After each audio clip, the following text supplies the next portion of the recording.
Ден преди Ирена да бъде изгонена завинаги от къщата, Камен, един от най-неуспешните свалячи в историята на Big Brother, най-накрая се добира до тялото й. Под силния психологически натиск на пръстите му, Ирена признава всичко, което мисли за съквартирантите. Ти си силна женица, лисичка си. Ясно е, бе. Ясно, че трябва да си покажеш позицията и да... Как да ти кажа? Едва ли не се налагаш.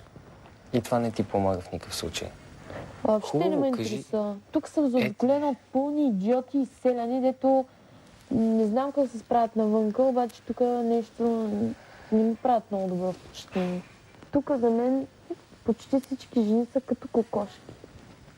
Прости жени, а прости в дъното на душата си имат претенции, че са интелигентни. Извинявай, ама Емилия е супер тъпа и проста за мен. Разбираш? Тихо. Това е проста жена. Пресни да обиждаш. Никога няма да обиждам. По-просто от нея аз не съм срещала в близките 2 години.